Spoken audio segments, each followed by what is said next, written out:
Okay, so now we are working our way up to actually drawing Lewis structures for molecules. So in these examples, in these topics, we're going to keep it simple.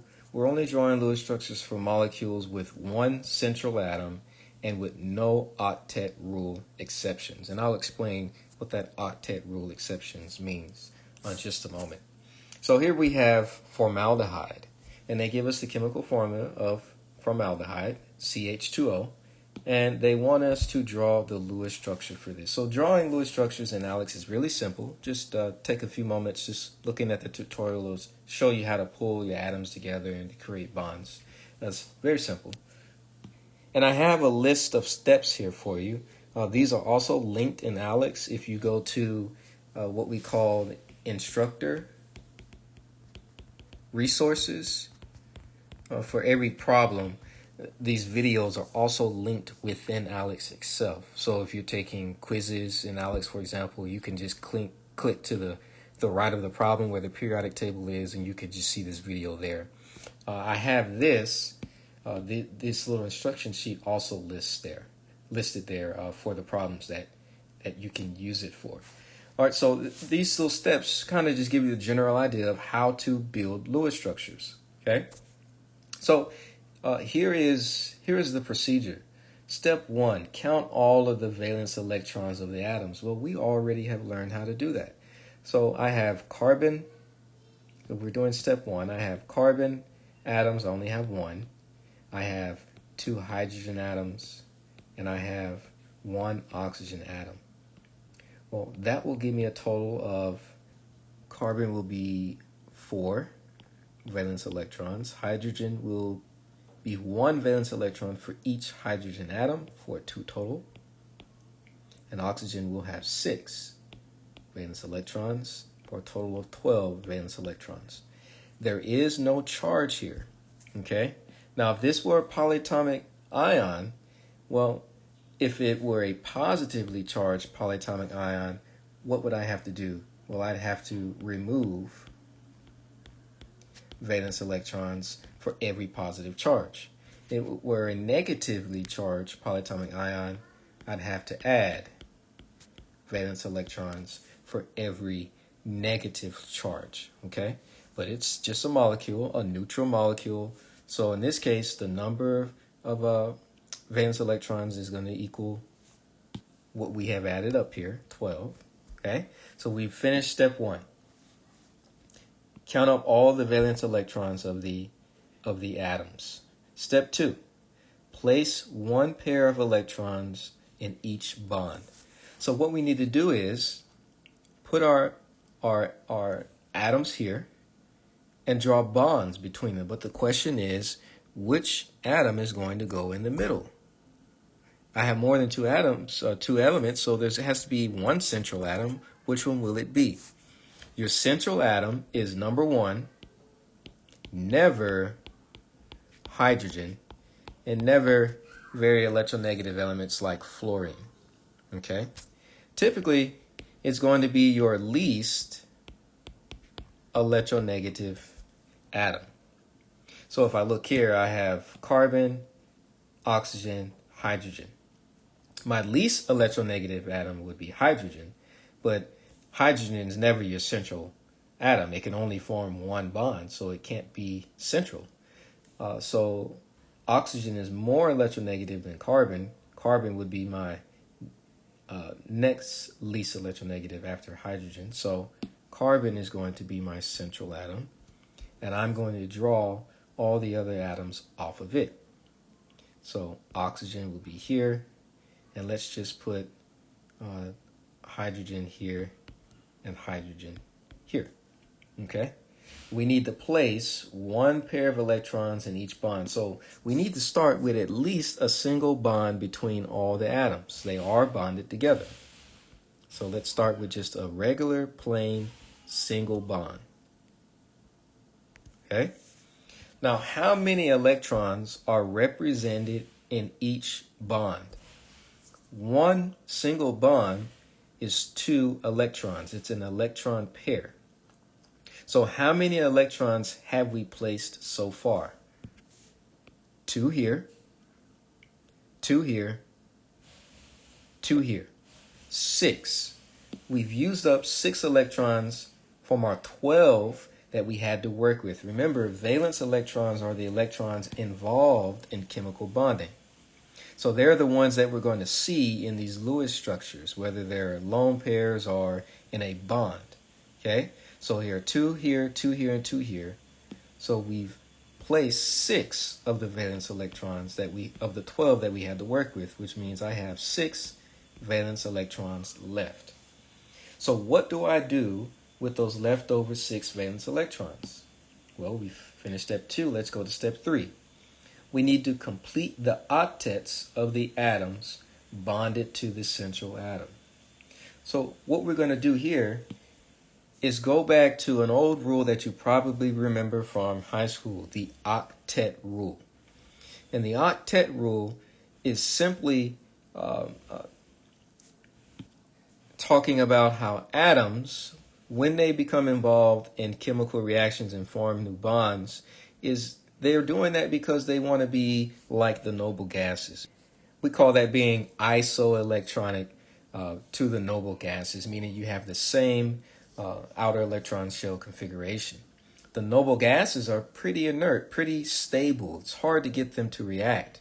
Well, what's one thing that we know about all of the noble gases? They have 8 valence electrons, 8 electrons in their outer shell, every single one of them.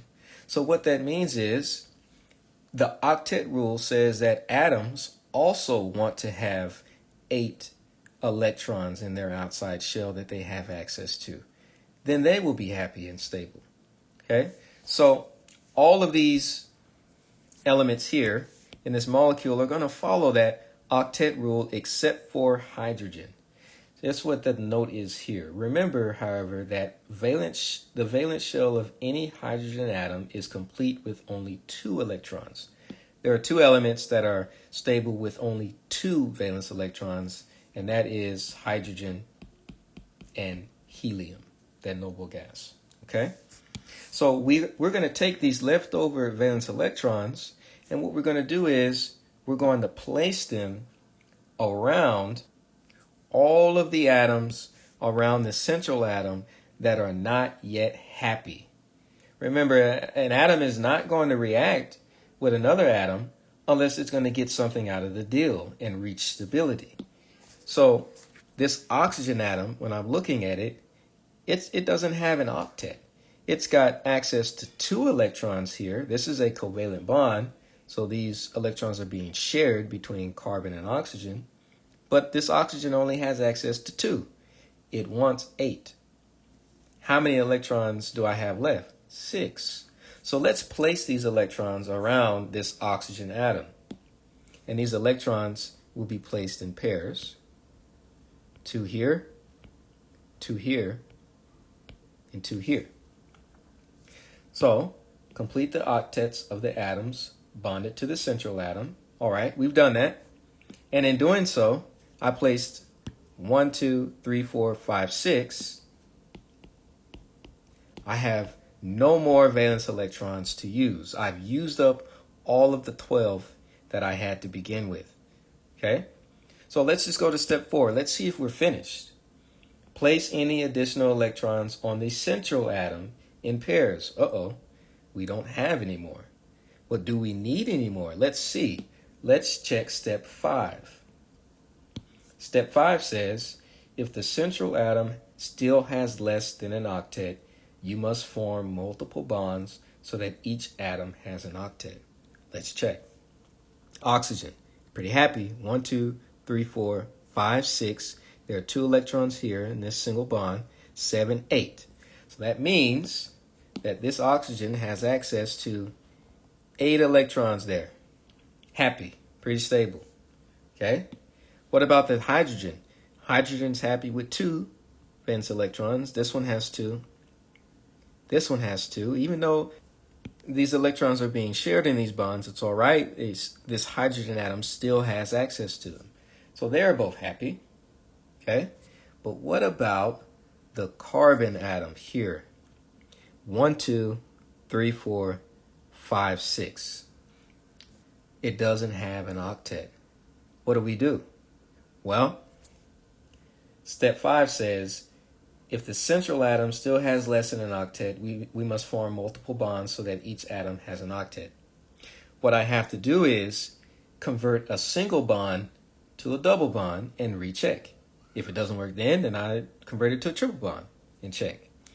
So I cannot convert these bonds to double bonds because hydrogen can only form a single bond. There it is. There it is. It has to be this bond. So let me convert this bond to a double bond. How do I do that? I need 2 electrons. So let's just take these 2 over here. Let's place them here. Okay. So I create a new bond, which is a pair of electrons, and I'm going to erase this pair of electrons, that lone pair there. Now let's recount. Let's count and see if we have 12 valence electrons total. 1, 2, 3, 4, 5, 6, 7, 8, 9, 10, 11, 12. Okay, I still have 12. Perfect. Let's see if all of the atoms here that can hold an octet have an octet. Oxygen, 1, 2, 3, 4, 5, 6, 7, 8. He's happy. Carbon, 1, 2, 3, 4, 5, 6, 7, 8. He's happy now. It looks like we have our Lewis structure. Now, I do want to mention this octet rule. We talked about hydrogen and helium, how they are happy with a duet. In this title, you notice it says with a central atom and no octet rule exceptions. There are elements, or there are atoms that can violate this octet rule, meaning have less than an octet. Atoms that you see, central atoms that do this often are boron atoms, for example, beryllium, and aluminum atoms. They can have less than an octet. You may see only 6 valence electrons there, or in the example of beryllium, you may only see 4 valence electrons. Okay? And another exception is atoms like sulfur can have expanded octets, more than 8, 10, 12.